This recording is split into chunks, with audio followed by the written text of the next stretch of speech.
Lucas, capítulo de número 6.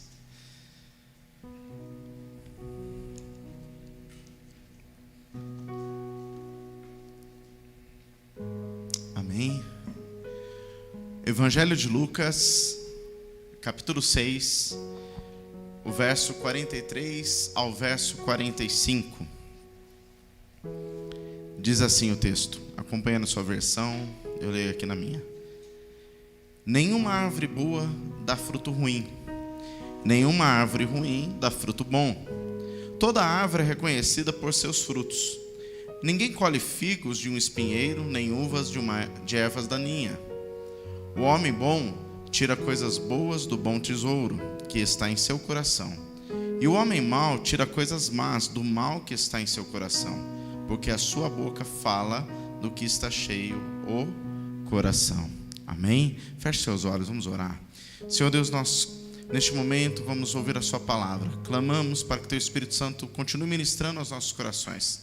Que toda mente seja levada cativa a Cristo e que nós possamos receber aquilo que nós precisamos do Senhor nessa noite. Fala conosco de maneira singular, é o que nós pedimos em nome de Jesus. Amém e amém, Jesus. Amém, queridos? Pode se assentar. Graças a Deus, estamos vencendo aí mais uma semana. Louvado seja o Senhor que tem nos fortalecido, amém?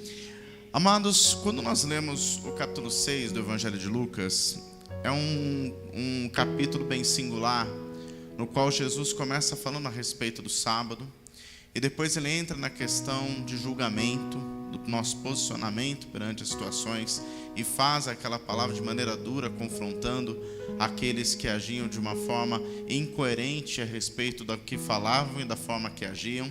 E aí então Jesus entra neste texto a qual nós lemos, que ele fala a respeito dessa analogia que ele faz da árvore boa e da árvore ruim, daquela que dá frutos bons e daquela que não dá. É interessante que quando eu li esse texto, o Espírito Santo começava a ministrar no meu coração.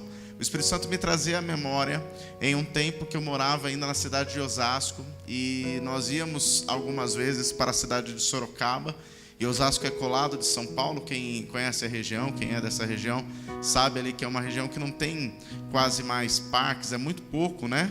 Os lugares de passeio, o contato da criança com a natureza. E aquela época que eu morava era uma época ainda onde havia muita violência, uma época muito perigosa, tudo. Então a gente tinha um contato com essas coisas de natureza, campo, árvore, plantação e tudo mais, quando a gente tinha oportunidade de visitar os parentes que moravam no interior. Eu era pequeno ainda, eu tinha pela faixa de uns 9, 10 anos. E eu lembro que nós, em uma dessas viagens, nós fomos a uma chácara que pertence a meu tio hoje, mas essa chácara era do meu avô materno. E quando nós chegamos naquela chácara, tinha ainda a casa lá que meu avô construiu, uma casa amarela, eu me recordo muito bem, aquelas casas que antigamente eles faziam um pouquinho mais alto, assim, tinha aquele porão na parte de baixo, pequenininho, aquela construção do jeito bem antigo. Mas o que era legal para mim de ir naquela chácara? Era uma parte na lateral próxima à cerca que tinha uma fileira de mangueiras. Tinha várias mangueiras lá enormes, de várias mangas, amado. Eu não tinha nem muita manha de subir em árvore, mas eu dei um jeito de subir naquelas árvores. Aquelas mangas todas maduras assim, você tirava a casca com o dente assim, já começava a comer aquela coisa gostosa. Os irmãos que são aqui do interior tiveram com certeza mais contato que eu com essas coisas. Mas eu lembro que eu me lambuzava, cansava de comer um tipo de manga, já estava até cheio, mas dava um jeito de pular de uma árvore para outra. Porque chamava muito a atenção aqueles frutos grandes, bonitos. E quando você experimentava, além deles serem bonitos à vista, eles eram saborosos. Eu não sei dizer quantas árvores tinha naquela sequência, mas eu lembro que eram várias mangueiras e vários tipos diferentes de manga. Eu lembro que eu tinha aquele prazer de ir lá e comer um pouco de cada uma, para experimentar, né? Aí depois de tudo aquilo você descansava, brincava, almoçava, e depois do almoço o que você fazia? Voltava lá, né, para comer mais manga, né? Era tanta manga que a gente comia naqueles dias que a gente ficava ali, que era fantástico. Eu lembro que também tinha uma árvore de amora, e eu lembro da minha mãe pedindo para que nós estendêssemos um encerado embaixo. E eu e meu primo, nós tínhamos a mesma idade, né? E eram os dois mais leves, não eram tão pesados que nem hoje, né? Subiu eu e meu primo, minha mãe falava: balança a árvore, para quê? Para cair as amoras. Aí daquelas amoras que já eram doces para comer no pé, A minha mãe fazia geleia, a minha mãe fazia sorvete e fazia tantas coisas com aquela amora. E eu me lembro também, querido, que lá na parte de baixo tinha uma árvore de jaca. E você olhava para cima e você via aquelas jacas enormes penduradas. Você falava, meu Deus, como que pode sustentar, né, um peso tão grande, né? Porque é tão pesado que é uma jaca grande. E de repente uma bobeada que você dava, caía uma. Você dava graças a Deus de não estar embaixo. Mas na hora que caía, você pegava daquela, mesmo aquela jaca que tinha acabado de cair, você ia experimentar, estava doce como mel. Árvores boas produziam bons frutos. Frutos saborosos, frutos que traziam alegria.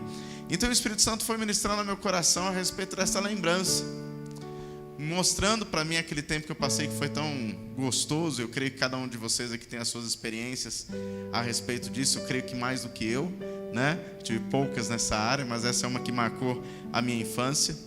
Mas a questão é que o texto me levou a duas perguntas que eu queria compartilhar contigo nessa noite. Se eu fosse colocar um tema nessa mensagem, seria o que há em meu coração. Trazendo para você o que há em seu coração. É mais uma pergunta do que um tema.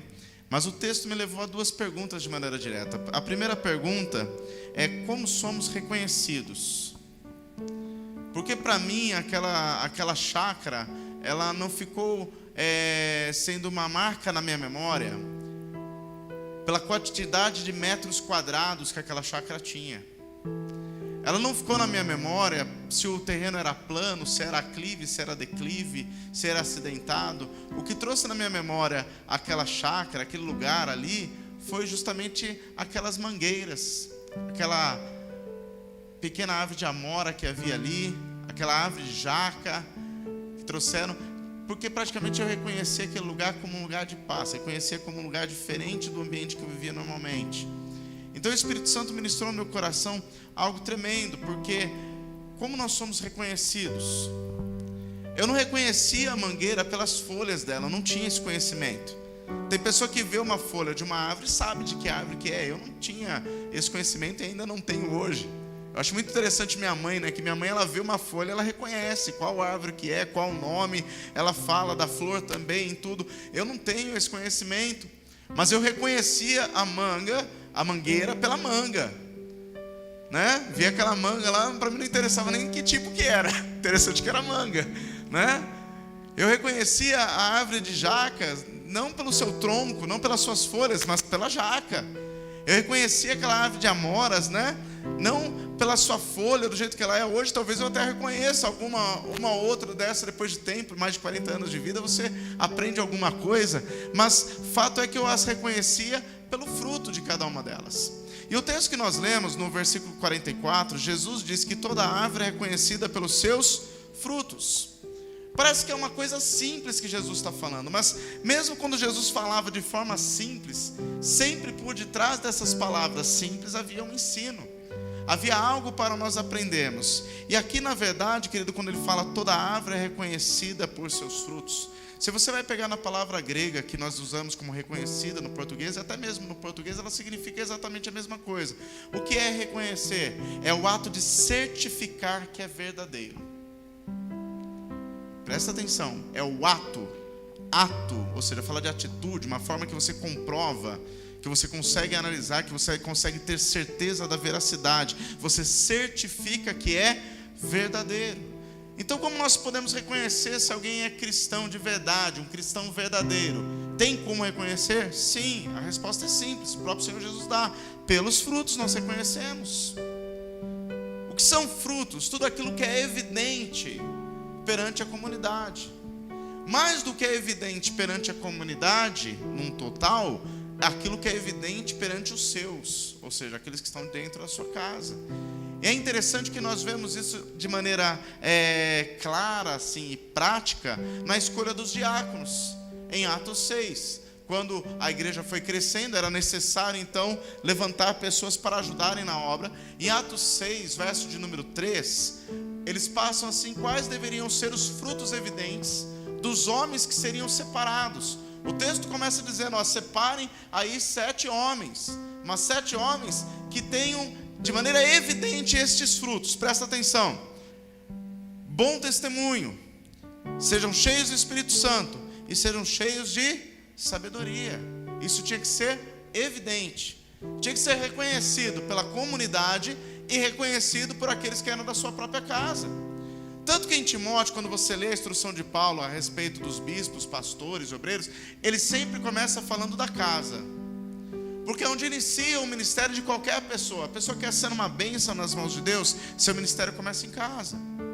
No caso da esposa, como ela trata o marido e os filhos. No caso do esposo, como ele trata a esposa e os filhos. No caso dos filhos, se eles obedecem ou não aos seus pais, como que é a conduta deles dentro da casa. Então o ministério de qualquer pessoa, querido, começa onde? Dentro de casa. E os frutos têm que ser reconhecidos a partir dali.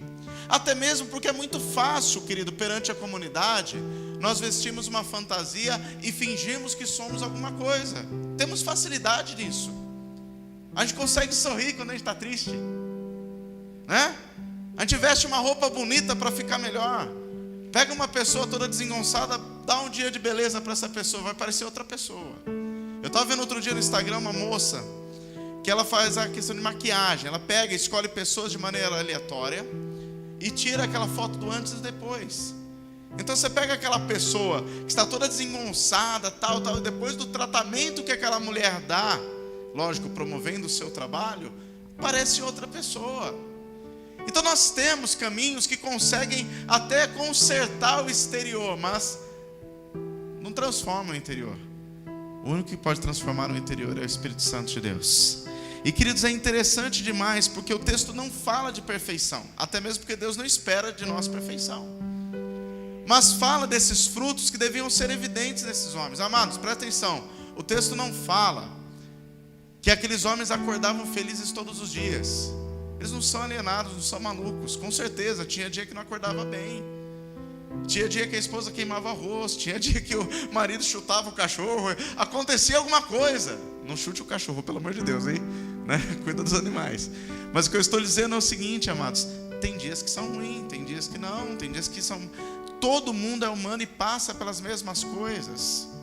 O que eu quero dizer para você é que Deus não espera de nós além do que nós somos, mas também Deus, Ele quer ir nos moldando e nos melhorando à medida que nós vamos permitindo que Ele o faça. Amém, amados? Há aí um trabalho em conjunto. Primeiro eu deixar e permitir e querer, e depois Deus entra com a sua ação através do Espírito Santo e vai nos moldando, vai trabalhando no nosso coração, vai trabalhando na nossa vida. E esses frutos passam então a ser reconhecidos não só pela comunidade, mas também por aqueles que são os meus. E é interessante quando Deus olha para nós e vê em nós esses frutos de maneira clara. Um exemplo disso é quando Deus olha para Jó e fala dos frutos na vida de Jó. Quem que era Jó? Jó capítulo 1, verso 1, né? Homem temente a Deus, homem íntegro, homem reto, homem que se desviava do mal. E é interessante, né? Quando fala assim, se desviar do mal, a palavra hebraica que dali, ela fala a respeito de alguém que se desvia de algo que traz infelicidade, de algo que traz dor. Olha que interessante quando você pega no original, né? Então Jó se desviava de ações e situações que iam trazer prejuízo para a sua vida. Ah, pastor, mas Jó viveu prejuízos. Sim, viveu prejuízos, mas que não tocaram na sua alma. E Deus o honrou trazendo restituição dobrada de tudo aquilo que ele viveu. A questão, querido, que eu quero que você entenda é que havia frutos na vida de Jó que chamaram a atenção de Deus. E não somente de Deus, mas também do diabo, porque o diabo quis pôr à prova aquilo que era evidente, os frutos na vida de Jó. E às vezes nossos frutos também, que nós estamos lutando para viver e para continuar exercendo, às vezes também vão ser colocados à prova. Mas a questão, querido, é que nós temos que continuar firmes à frente, seguindo, como diz no hebraico, kadima, em frente, vivendo as situações que a vida nos propõe, mas continuando firme na fé. É interessante que Jesus continua dizendo no versículo 44, dizendo assim, ó, ninguém colhe figos de uma espinheira, nem uvas de ervas daninhas. É outra coisa que parece extremamente lógico. Eu vou numa árvore de laranja, eu vou colher laranjas. Eu vou na videira, eu vou colher uva. Ou seja, aonde eu for, eu vou colher aquilo que é a espécie da árvore que eu fui buscar, o fruto. Então parece que Jesus está falando de algo lógico. Mas é lógico, se eu for ali numa espinheira, não vai ter figo para me colher. Se eu for num lugar que é uma árvore daninha, ruim, não vai ter uvas. Parece que é quase que um confronto de dois campos. Mas na verdade Jesus não está falando aqui da questão de árvores mais. Está usando essa analogia para falar de cada um de nós. Porque, queridos, tem momentos que nós conseguimos ser figueiras frutíferas. E tem momentos que parece que a gente é espinheiro. Tem momentos que nós agimos como árvores frondosas, maravilhosas, cheias de fruto. Frutos lindos, reconhecidos por todos. De repente alguma coisa acontece e a gente age como espinheiro. E aí a gente fica questionando, será que nós podemos viver, na verdade, essas duas realidades? Aí vem a segunda pergunta que o Espírito Santo ministrou no meu coração. O que ocupa espaço no meu coração? O que ocupa espaço aqui dentro do meu coração? Versículo 45 que nós lemos, diz: o homem bom tira boas coisas do bom tesouro que está no seu coração, e o homem mau tira coisas más do mal que está em seu coração, porque a sua boca fala do que está cheio o seu coração. O grande desafio para todos nós, na verdade, vamos trazer de uma maneira bem direta, é tratar o nosso coração. Por isso que Davi, quando escreveu o Salmo 51, depois de tantos erros e fracassos que ele, sendo homem chamado segundo o coração de Deus, tinha cometido, ele pede o que no versículo 10 do Salmo 51? Cria em mim, ó Deus, um coração puro. Nós precisamos clamar a Deus constantemente: Deus, crie em nós um coração puro, um coração tratado. É interessante, querido, que John Stott, ele diz que o coração do problema humano é o problema do coração humano. Parece quase que um paradoxo, né? Eu vou ler novamente para você ouvir. O coração do problema humano é o problema do coração humano. Nós confiamos em nós mesmos. Nós às vezes caímos na armadilha de pensar que estamos prontos para enfrentar qualquer situação. Nós caímos na armadilha muitas vezes de pensar que somos tão fortes que conseguimos resistir a tudo. Nós muitas vezes caímos na besteira de pensar que estamos maduros o suficiente para não errar mais. Nós muitas vezes somos traídos pelo nosso sentimento de autossuficiência e esquecer que nós temos que depender de Deus. Queridos, são coisas que podem nos levar realmente a momentos de espinheiro, a momentos de deixar de ser árvores frondosas, árvores frutíferas, e viver momentos de espinheiro. Querido, é interessante, querido, porque essa evidência do cristianismo na nossa vida, ela vem primeiramente a respeito do que nós falamos, o que sai da nossa boca. O versículo 45 diz: o homem bom tira coisas boas do bom tesouro que está no seu coração. Aquilo que nós falamos e o que falamos, quando falamos, para quem falamos, muitas vezes evidencia o cristianismo que nós dizemos ter e nós dizemos viver. E isso é muito bom, porque na verdade aquilo que sai da nossa boca é uma parte de quem nós somos, mas o que sai da nossa boca tem que ser validado pelas nossas ações. Muita gente coloca na internet frases bonitas, textos bonitos e até reflexões.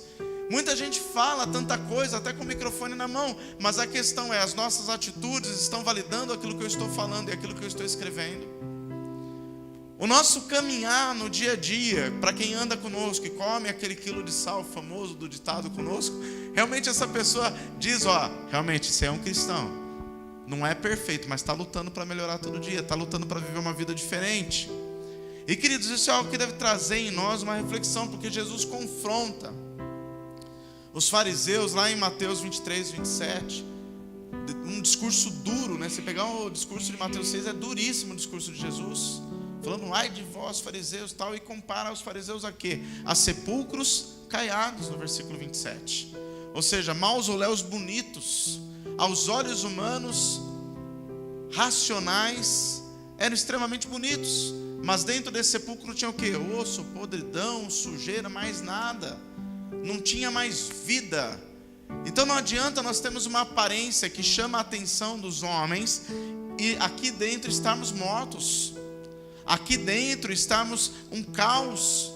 Aqui dentro estarmos longe de Deus. Não adianta falar de uma palavra que é só letra e não vivê-la. O que eu quero que você entenda, amados, que para produzir bons frutos, nós temos que sim buscar viver esta palavra, para que aquilo que está dentro de nós, através da ação do Espírito Santo, comece realmente a ser notado de maneira evidente. E querido, é interessante nós olharmos, porque pode um cristão que produz bons frutos errar, ou seja, ter momentos de espinheiro? Sim. Sim, por quê? Porque somos humanos. A questão é, querido, que o Espírito Santo nesse momento, nesse teu momento espinheiro, o Espírito Santo vem e te confronta, dizendo aqui dentro de você: está errado. Não é assim. Não é essa a direção. E isso tem que produzir em nós o quê? Arrependimento. Arrependimento. Seria bom não pecar, seria bom não errar, seria bom não cometer nenhum fracasso mais na vida, não é? Seria bom demais. Só, querido, se caso pecarmos, a palavra nos ensina a chegar até o Senhor Jesus, 1 João 1, verso número 9, confessar os pecados. Ele vai nos perdoar, Ele vai limpar ali o nosso coração. Nós temos que entender, querido, que mesmo que aconteça, nós não temos que ficar rendidos ao erro. Muita gente faz confusão, querido, em Mateus 6,37, porque a palavra diz assim: não julguem para que não sejam julgados. Está dentro do discurso de Lucas 6, que nós estamos usando com base. E muita gente usa esse texto de uma maneira quase que extremista, né? Se tivesse um grupo radical cristão, um grupo radical extremista cristão, né? Acho que esse versículo seria a base: não julguem para não ser julgados, não condenem para não ser condenados. Querido, o texto aqui, ele fala a respeito de você se tornar uma pessoa arrogante, se achando melhor que a outra, justamente o que os fariseus faziam. Eles se achavam acima, mais santos que os outros. E Jesus, ele fala de maneira muito dura, quando você lê também lá em Mateus 23, que eles eram homens que falavam uma coisa e faziam outra. E nós temos o risco de fazer a mesma coisa, se achar mais santo que os outros, a ponto de pensar que não estamos sujeitos a errar, e se colocar de uma maneira arrogante acima dos outros, e julgando já quem vai para o céu e quem não vai. A gente tira o Senhor dessa função e assume, falando: Senhor, vai descansar que agora eu crescido. Quem vai para o céu, quem não vai. Nunca que nós poderemos fazer isso. Até mesmo por isso que Jesus fala, né? Tem muitos que vão chegar diante dele dizendo que fizeram, e ele vai dizer: apartai-vos, porque não vos conheço.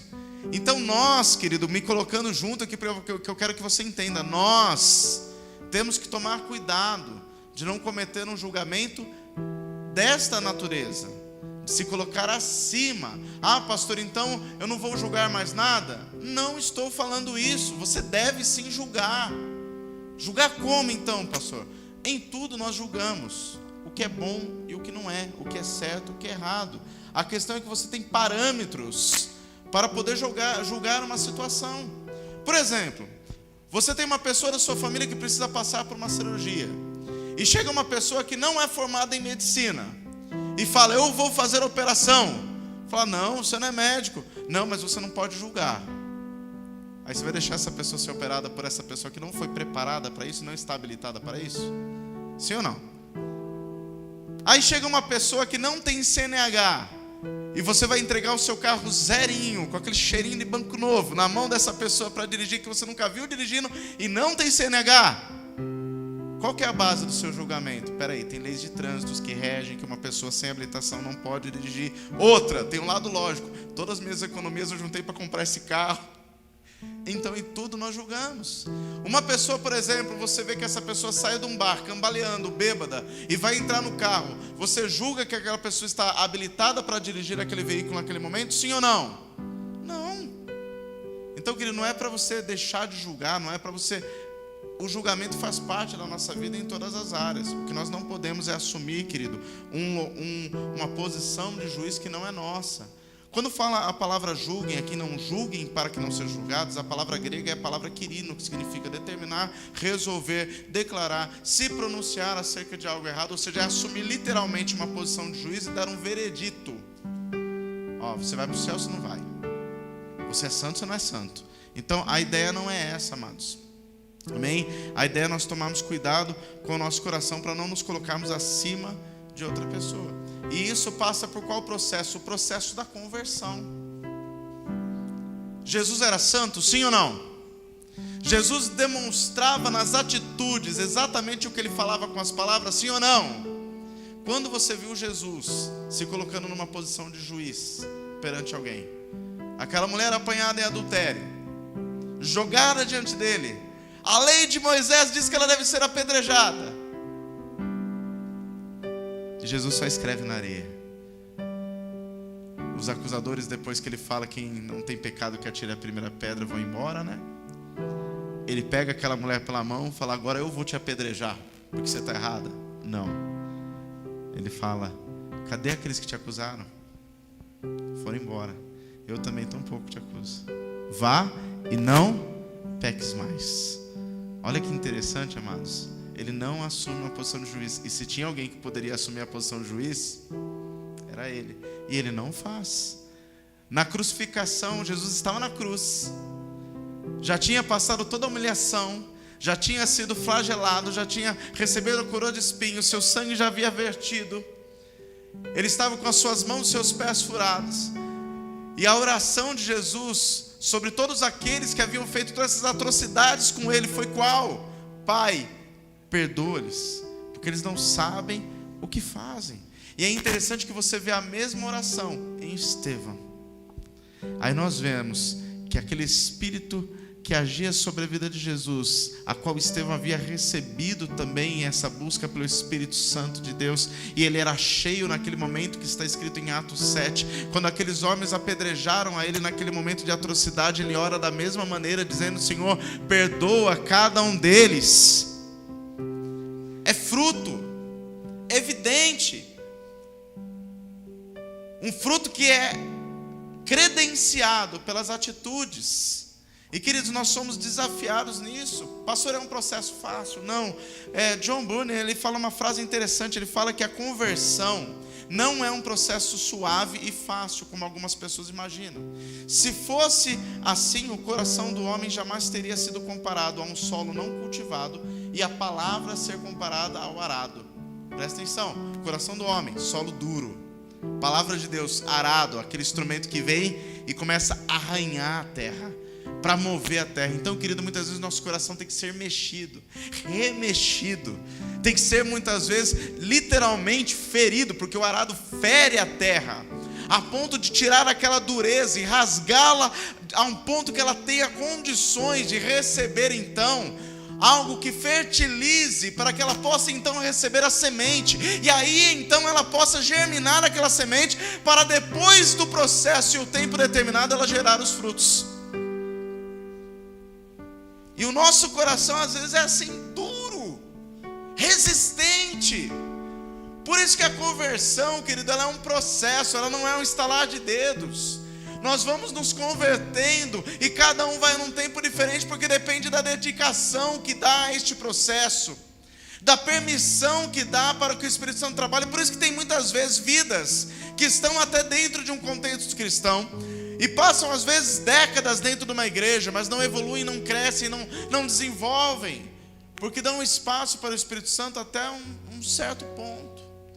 E amados, se nós queremos desenvolver e crescer, nós temos que nos aprofundar em Deus, ter sede, ter fome, querer mais, permitir que o Espírito Santo entre em áreas que talvez a gente não tenha permitido antes, permitir que Ele toque em áreas que de repente eu não tinha permitido antes, dar o braço a torcer em áreas que eu não dava o braço a torcer antes, renunciar a coisas que antes eu não renunciava, mudar atitudes que às vezes eu não mudava antes, até mesmo abandonar relacionamentos que de repente não são nesse momento os melhores relacionamentos para eu ter. Ah, pastor, então vou ser seletivo, vou abandonar as pessoas. Não, você tem que entender, querido, a sua realidade. Às vezes você está próximo de uma pessoa neste momento, em vez de te ajudar a crescer, a mudar, de repente vai te levar para o caminho contrário. Então neste momento é uma hora que você precisa parar para pensar. É a mesma coisa uma pessoa que é dependente química. Se ela quer parar com aquela situação e ela toma a decisão, se ela continuar indo para a boca de fumo, ela não vai conseguir vencer. Talvez lá na frente, depois de um tempo limpo, sarado, curado o coração, essa pessoa possa até estar pronta e capacitada para ir até lá e falar do amor de Deus para aquelas pessoas, mas tem que ter consciência do momento que você vive hoje, daquilo que é a sua realidade hoje. Quem está me entendendo, diga amém. Por isso, querido, que o nosso falar não basta ser o falar, tem que ser o falar junto com as atitudes.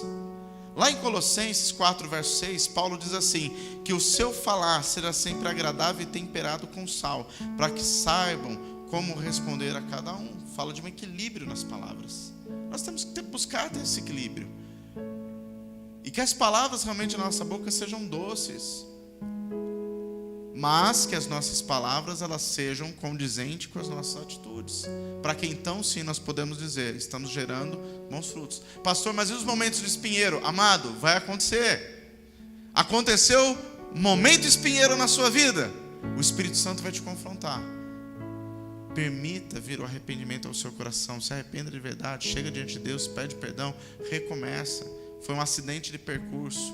Mas eu não vou te dizer que não vai ter esses momentos na sua vida, que isso é mentira. Acontece comigo, vai acontecer com você também.